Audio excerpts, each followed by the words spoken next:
It was a chilly afternoon in a small American town where time seemed to move slower, and the hum of old engines echoed down quiet streets.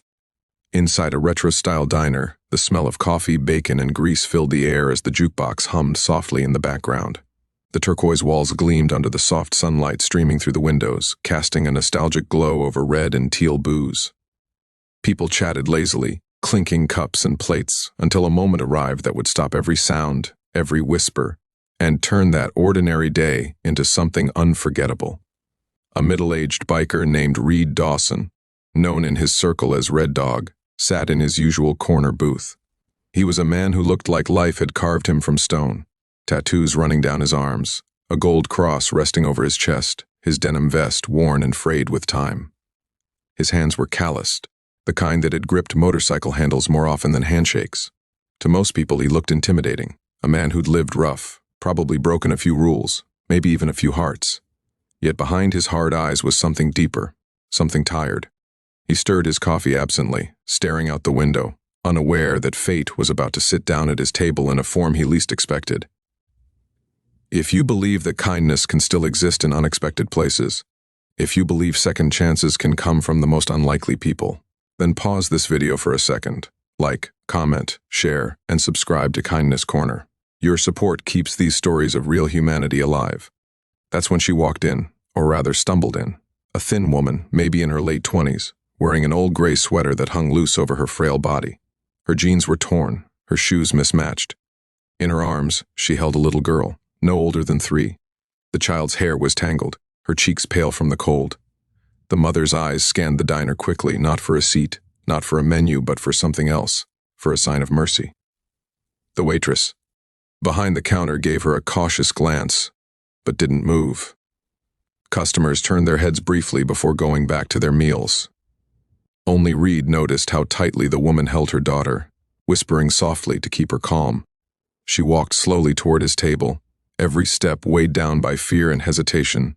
Then, instead of sitting, she lowered herself to her knees beside the table, a gesture that caught the attention of everyone nearby. Her voice trembled as she looked at the plate in front of him. The biker had barely touched his fries and steak, and steam still rose from his coffee cup. Her lips parted slightly, her hand trembling as she pointed toward the food. "Can I take the leftovers for my daughter?" she whispered for a heartbeat. No one breathed. The chatter stopped. Even the jukebox's hum felt distant. Reed stared at her, speechless.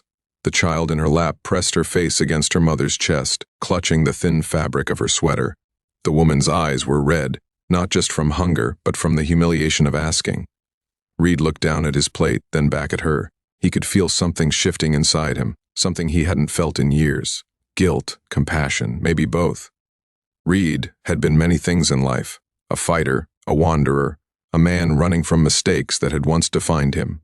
But at that moment, seeing that woman kneeling on the diner floor, he was reminded of something he tried to bury, his own past. Years ago, he'd lost a family, a wife who couldn't take the chaos anymore, a little daughter he hadn't seen since she was 5. He didn't even know where they were now. Every night when the engines went quiet, he'd see that little face in his mind, wondering if she ever missed him. And now here was this woman asking for food, not for herself, but for a child, the same way his little girl might have needed help once, and he hadn't been there. Without a word, Reed stood up. The woman's eyes widened, thinking she had angered him. Instead, he pushed his plate gently toward her and walked over to the counter.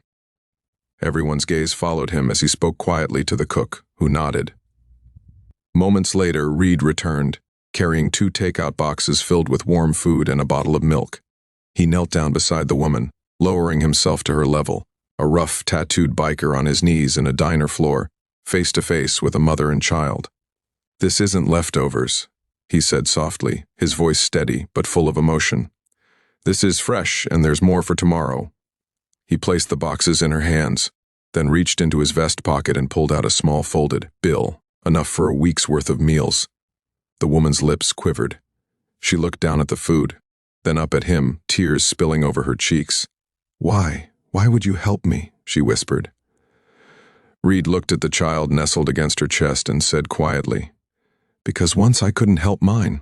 For a long moment, there was silence. The entire diner watched as the woman clutched the food and money against her chest, whispering thank yous that trembled with gratitude. The other bikers, sitting a few boobs away, turned their eyes down, some swallowing hard, some pretending not to wipe their faces. Even the waitress, who had stayed still before, now came over and offered a warm cup of cocoa to the little girl. Reed sat back down slowly, his heart heavy yet lighter than it had been in years. He watched the woman leave, her daughter in her arms, her eyes brighter than when she entered. The sound of the diner returned, faint murmurs, clinking dishes, but something had changed. Kindness had filled the room like sunlight breaking through clouds after a storm. He looked out the window again, the reflection of the departing mother faint against the glass. For the first time in a long time, Reed smiled. Not the tough biker smirk people were used to, but a quiet, genuine smile of a man who had just found a piece of himself again. That night, as he rode his motorcycle home, under the fading light, Reed felt something warm in his chest. Maybe it was hope, maybe forgiveness. The wind whipped past him, carrying away the years of regret he'd worn like armor. Somewhere out there, he hoped his daughter was safe. Maybe even being cared for by someone kind, someone who believed that a single act of compassion could change everything. And that's exactly what happened in that diner. A woman who had nothing gave everyone a reminder of humanity, and a man who thought he had nothing left to give rediscovered the part of his soul he thought was gone. If this story touched your heart, please take a moment to like, share, and subscribe to Kindness Corner, because sometimes all it takes is one act of compassion to change a life forever. Before we end, I'd love to hear from you. What would you have done if you were in that biker's place? Comment below. Your words might just inspire someone watching right now. As the neon lights flickered outside the diner that evening, no one who had been there forgot what they'd witnessed. A single question, a single plate of food, and a silence that spoke louder than any words.